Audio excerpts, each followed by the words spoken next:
শোনো, তোমরা যারা 5 ওয়াক্ত নামাজ পড়ো এবং তোমরা যারা পড়ো না, তোমরা যারা ভেবে নিয়েছো যে সিগারেট খেলে মুসলমান থাকা যায়, মদ খেলে মুসলমান থাকা যায়, সুদ খেয়ে মুসলমান থাকা যায়, মিথ্যা বলে মুসলমান থাকা যায়, ঘুষ খেয়ে মুসলমান থাকা যায়, মারামারি করে মুসলমান থাকা যায়, আরেকজনের স্ত্রী আরেকজনের মেয়ে ওদের সাথে জানা ব্যভিচারে লিপ্ত হয়ে মুসলমান থাকা যায়। তোমরা জেনে রাখো, নামাজ না পড়ে মুসলমান থাকা যায় না। তোমরা জেনে রাখো, নামাজ না পড়ে মুসলমান থাকা যায় না। ভাগ্য আমাদের অনেক ভালো যে আমাদের আলেম ওলামারা এখনো তোমাদের পরোয়া করে, আমাদের বক্তারা এখনো তোমাদেরকে ভালোবেসে নরম সুরে বুঝায়। তোমাদের ভাগ্য অনেক ভালো, তাই তোমরা এখনো নিজেকে মুসলিম মনে করো। তবে আমি একটু ভিন্ন লোক, আমি তাই বলবো একজন বেনামাজিকে যা মুস্তাফা সাল্লাল্লাহু আলাইহি সাল্লাম বলেছে। যদি জামশেদ মজুমদার কিছু বলে সেটা তোমরা বাদ দাও, ফেলে দাও। যদি মুহাম্মদ সাল্লাল্লাহু আলাইহি সাল্লাম বলে মেনে নিবে তো? মুহাম্মদ সাল্লাল্লাহু আলাইহি সাল্লাম বললে মেনে নিবে? আসসালামু আলাইকুম ওয়া রাহমাতুল্লাহি ওয়া বারাকাতুহু। আলহামদুলিল্লাহ, ইন্নাল হামদালিল্লাহি নাহমাদুহু ওয়া নাস্তাঈনুহু ওয়া নাস্তাহদিহি ওয়া নাউযু বিল্লাহি মিন শুরুরি আনফুসিনা ওয়া মিন সাইয়্যাতি আমালিনা। মান ইয়াহদিহিল্লাহু ফালা মুদিল্লা লাহু ওয়া মান ইউদ্লিল ফালা হাদিয়া লাহু। وأشهد أن لا إله إلا الله وحده لا شريك له وأشهد أن محمدًا عبده ورسوله. فإن أصدق الحديث كتاب الله، وخير الهدي هدي محمد صلى الله عليه وسلم، وشر الأمور محدثتها، وكل محدثة بدعة، وكل بدعة ضلالة، وكل ضلالة في النار. فيا عباد الله، قال الله جل وعلا: فأعوذ بالله من الشيطان الرجيم: يا أيها الذين آمنوا اتقوا الله حق تقاته ولا تموتن إلا وأنتم مسلمون. وقال الله جل وعلا: فأعوذ بالله من الشيطان الرجيم بسم الله الرحمن الرحيم: يا أيها الناس اتقوا ربكم الذي خلقكم من نفس واحدة وخلق منها زوجها وبث منهما رجالا كثيرا ونساء واتقوا الله الذي تساءلون به والأرحام إن الله كان عليكم رقيبا. وقال الله جل وعلا: فأعوذ بالله من الشيطان الرجيم بسم الله الرحمن الرحيم: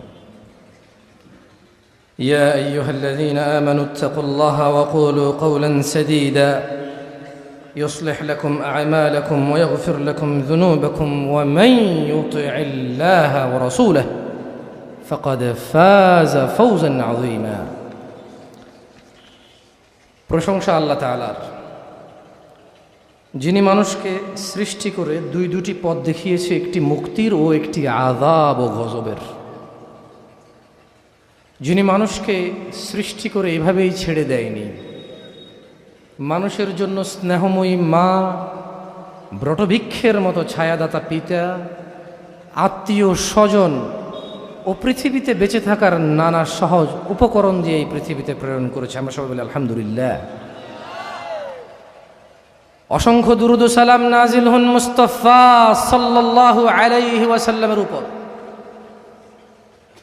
যিনি উম্মতে মুহাম্মদকে প্রত্যেক ওই বিষয়ে নির্দেশ দিয়ে গেছেন যা উম্মতে মুহাম্মদকে জান্নাতমুখী করে। যিনি এই পৃথিবীর মানুষকে প্রত্যেক ওই বিষয়ে সতর্কের নির্দেশ দিয়েছেন যা মানুষকে জাহান্নামমুখী করে। অসংখ্য দুরূদ ও সালাম নাজিল হন ওই মুস্তাফা সাল্লাল্লাহু আলাইহি ওয়াসাল্লামের উপর, যার উম্মত হিসেবে আমরা একত্রিত হয়েছি এই মাঠে। অসংখ্য দুরূদ ও সালাম নাজিল হন হাসান ও হুসাইনের নানার উপর, ফাতিমাতুজ যোহরা রাদিয়াল্লাহু তাআলা আনহার আব্বার উপর, আলী রাদিয়াল্লাহু আনহুর শ্বশুরের উপর। অসংখ্য দুরূদ ও সালাম নাজিল হন এই পৃথিবীর শত শত উম্মতে মুহাম্মাদি যারা মুহাম্মদ সাল্লাল্লাহু আলাইহি ওয়াসাল্লামের অপমানে জীবন দিতে প্রস্তুত এবং ওনার সুনামে জীবনকে নিয়োজিত করতে প্রস্তুত। অসংখ্য দুরূদ ও সালাম নাজিল হন ওই নবীর উপর যিনি রাহমাতাল লিল আলামিন, যিনি ইমামুল আম্বিয়া ইমামুল মুরসালিন। আল্লাহুম্মা সাল্লি আলাইহি আল্লাহুম্মা বারিক আলাইহি। প্রশংসা কার? সাতক্ষীরাবাসী। কে যিনি আসমান থেকে বৃষ্টি দিয়ে পৃথিবীর জমিনকে উর্বর করে ফসল ফলানোর মতো উপযোগী করে? কে যিনি আমাদের জিহ্বা দিয়েছে স্বাদ গ্রহণের? কে যিনি পেট দিয়েছে খাবার দাবার স্টক স্টোরেজ করার? কে যার কাছে আমরা প্রত্যাবর্তন করব? তিনি কে? তিনি কে যার ইবাদতে কোনো শরীক নেই? তিনি কে যিনি আমাদের সবকিছুর হিসাব নিতে সক্ষম? আলহামদুলিল্লাহ। কলারোয়াবাসী, প্রথমেই বলে নেই, আমার খুব বেশি একটা গোছালো কথা আমি বলতে পারি না। প্রত্যেক মাহফিলে আমি দেখি অতিথিরা খুব সুন্দর করে, যারা মাহফিলের আয়োজন করে তাদেরকে খুব সুন্দর করে সম্বর্ধনা দেয়। তো আমার ওই বিষয়ে একটু জ্ঞান কম। আমি মাহফিল শুরু করলে আল্লাহর আয়াত পড়ে আল্লাহর প্রতি শুকরিয়া আদায় করে রাসূলের প্রতি দুরূদ করে শুরু করে দেয়। তাই মাহফিল যারা কষ্ট করে আয়োজন করে তাদের ব্যাপারে তেমন কিছুই আমার বলা হয়ে ওঠে না। গত পুরো বছর ওয়াজ করেছি, এভাবেই ছিল। নিজের কাছে একটু লজ্জা লাগছে, তাই যদিও আমি গুছিয়ে বলতে পারবো না, তবে যারা দিন প্রচারে অক্লান্ত পরিশ্রম করে, যারা মানুষকে দিন শিখাতে, দিনের কথা শোনাতে অক্লান্ত পরিশ্রম করে এই ধরনের একটা আয়োজন করে অজপাড়া গায়ে, আল্লাহ তাদের উপর রহমত করুন। তাদের ওই দাওয়াতে যারা বিভিন্ন গ্রাম অঞ্চল থেকে এসে উপস্থিত হয় ইসলামের দাওয়াত নিতে, আল্লাহ তাদের উপর রহম করুন। এটা ভিন্ন কথা, মাহফিল কমিটির অনেকেই মানুষকে ধর্ম শিখাতে চায়, নিজে শিখতে চায় না। এটা ভিন্ন কথা, মাহফিল কমিটি নামাজ নিয়ে ওয়াজ করতে বলে নিজেই ঈশান নামাজ পড়ে না, কে আসছে কে যায় নাই, কে আসে নাই সেটার খেয়ালে ব্যস্ত থাকে। এটা ভিন্ন কথা, মাহফিল কমিটি চায় পৃথিবীর সবাই ভালো হয়ে যাক, ওনার দাঁড়িয়ে রাখার দরকার নেই। এটা ভিন্ন কথা, মাহফিল কমিটি চায় সবাই সুদ ঘুষ ছেড়ে দেখ, ওনার নাপিতের দোকান চলুক, লোনের বিজনেসে চলুক। এটা ভিন্ন কথা, মাহফিলের প্রধান অতিথি প্রধান বক্তাকে নিয়ে আসবে পৃথিবীর সবচাইতে পরিচিত মানুষকে, এই আশায় মাহফিল করে। এটা ভিন্ন কথা, মাহফিল কমিটি কিছু কিছু, সব না, আমি জানি না কে এরকম, তবে এরকম হতেও পারে। আমার কয়েক জায়গায় গিয়ে ফিল হয়েছে, অনুভব হয়েছে যে মাহফিল কমিটি মনে হয় অধিকাংশ যারা আছে কমিটিতে অধিকাংশই বেনামাজি। আফসোস, আফসোস, মানুষ সুদ ঘুষ গালিগালাজ জানা ব্যভিচার নেশাকে যতটা নোংরা মনে করেছে, নামাজ ত্যাগকে এর চাইতে অনেক অনেক নর্মাল ব্যাপার মনে করে নিয়েছে। আফসোস লাগে তখন যখন দেখি মুসলিম সমাজে মুসলিমের সামনে বক্তব্য দিতে এসে এই এলাকার জুমা মসজিদগুলো ফুল হয়ে যায়, আসরের সময় খালি দেখা যায়। আফসোস লাগে যখন বাপ মুসলমান, মা মুসলমান, নিজে মুসলমান, থাকি মুসলমানের পাড়ায়, সপ্তাহে গরুর গোশত না খেলে নিজেকে দরিদ্র মনে হয়। মুসলমান হিসেবে গরু খাওয়া হালাল, শুকর খাওয়া হারাম, এতটুকু বুঝি। নামাজ ত্যাগ করলে ইসলাম ওই ব্যক্তির মধ্যে থাকে না, ও ব্যক্তি মুনাফিকে রূপান্তরিত হয়ে কুফরে নিমজ্জিত হয়। এই অনুভূতি হারিয়ে গেছে, এজন্য আফসোস লাগে। আফসোস লাগে আল্লাহ তাআলা এই দ্বীনে ইসলামের 5টি স্তম্ভের আল্লাহকে সাক্ষ্য দেওয়ার পর দ্বিতীয় স্তম্ভ, দ্বিতীয় পিলার এবং খুঁটি, যার উপরে ইসলাম দাঁড়িয়ে আছে, দিন মুসলিম দাঁড়িয়ে থাকবে, সেটাকেই নামাজ করেছে। আফসোস লাগে যখন 98% জন লোক ফজরে ঘুমে থাকে। আফসোস লাগে যখন এ পাড়ায় একটা মসজিদে নামাজ পড়ার ধরন একরকম, তাই ও পাড়ায় আরেকটা মসজিদ হয়। এই নিয়ে চায়ের দোকানে খোঁচাখুচি হয় যে এতগুলো মসজিদ দিয়ে করবে কি। অথচ 10 বছরে যাদের উপরে সলাৎ ফরজ হয়ে যায়, তাদের সবাই যদি মসজিদে আসতো, এরকম আরো 3টা মসজিদ তর্ক ছাড়া আপোষেই করা লাগতো, অথবা এই মসজিদটা 5 তলায় রূপান্তরিত করতে হতো।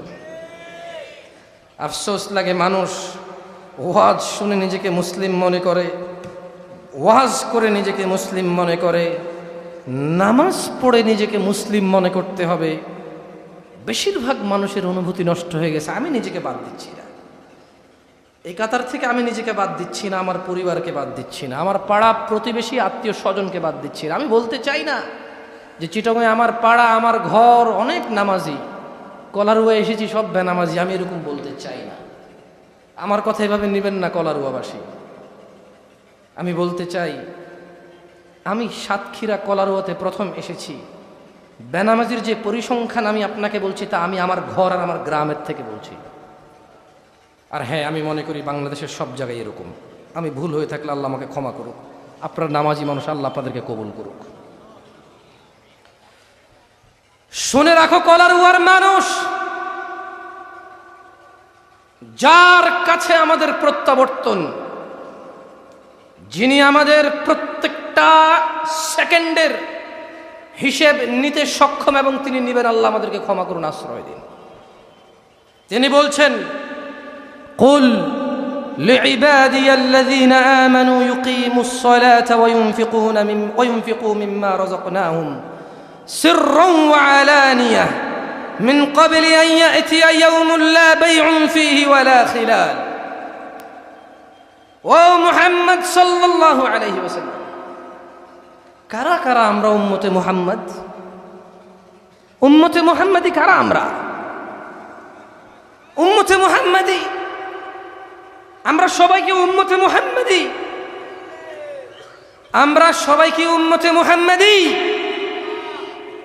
তাহলে শুনে রাখো, উম্মতে মুহাম্মাদি সাল্লাল্লাহু আলাইহি ওয়াসাল্লাম, তোমাদের প্রতিপালক, আমাদের প্রতিপালক, আরশে আযীমের মালিক, বিচার দিবসের মালিক, অন্তর্যামী, মানুষের রাজ্জাক, মানুষের নিরাপত্তা দানকারী, তিনি ওনার হাবিব সাল্লাল্লাহু আলাইহি ওয়াসাল্লামকে বলছেন, কুল, ও উম্মতে মুহাম্মদ, জেনে রাখো তোমাদের রব, তোমাদের প্রিয় মুস্তাফা সাল্লাল্লাহু আলাইহি ওয়াসাল্লামকে বলছেন, কুল, বলে দিন, লিইবাদিয়াল্লাযীনা আমানু, বলে দিন আমার বান্দাদের মধ্যে যারা ঈমান এনেছে, ইউকিমুস সালাতা ওয়া ইউনফিকু মিম্মা রাযাকনাহুম সিররান ওয়া আলানিয়াহ, এদেরকে বলে দিন যারা ঈমান নিয়ে এসেছে সালাত কায়েম করতে বলে দিন, এবং আমি রব তাদেরকে যে রিজিক দিয়েছি সেখান থেকে ব্যয় করতে বলুন, গোপনে ও প্রকাশ্যে। আল্লাহ তাআলা ওনার মুহাম্মদ হাবিব সাল্লাল্লাহু আলাইহি সাল্লামকে বলছেন, এদেরকে বলে দিন, যদি ঈমান আরো সত্য দাবি করো তাহলে সালাত প্রতিষ্ঠিত করো, নামাজ কায়েম করো, এবং দান করো প্রকাশ্যে, যেটা মানুষের চোখে আসে, তবে মানুষ দেখিয়ে নয়। দান করো গোপনে, যেটা মানুষের চোখে আসে না। কতদিন পূর্বে? মিন ক্বাবলি আন ইয়াতিয়া ইয়াওমুন লা বাইউন ফীহি ওয়ালা খিলাল। দান করো প্রকাশ্যে গোপনে, নামাজ কায়েম করো ওই দিন আসার আগে, যেই দিন কোনো বেচা কিনা থাকবে না, বন্ধুত্ব থাকবে না। ইয়া শিবাব, যুবক তোমার বন্ধু বৃদ্ধে উপনীত হয়েছে, একজন সরকারি চাকরি থেকে রিটায়ার্ড হয়েছে, আরেকজন গ্রামের কৃষক বন্ধু শহর থেকে চলে আসবে, কারণ গ্রামে তার কৃষক বন্ধু আছে বুড়ো। যুবক সাতক্ষীরা সদরে পড়বে না, কলারুয়া প্রাইমারিতে পড়বে। কেন? ওর বন্ধু বান্ধব সব এখানে। এই জন্যে ঢাকা যেতে চাচ্ছে না কেন? সাতক্ষীরা সদরে ওর বেড়ে ওঠা, ওখানেই ওর স্কুল কলেজের বন্ধু বান্ধব। জেনে নাও উম্মতে মুহাম্মদ সাল্লাল্লাহু আলাইহি ওয়াসাল্লাম, ও রবের বান্দা যারা তোমরা নিজেকে স্বীকৃতি দিচ্ছ এবং আত্মসমর্পণ করেছ, যিনি আসমান ও জমিনের প্রতিপালক, ওনার কাছে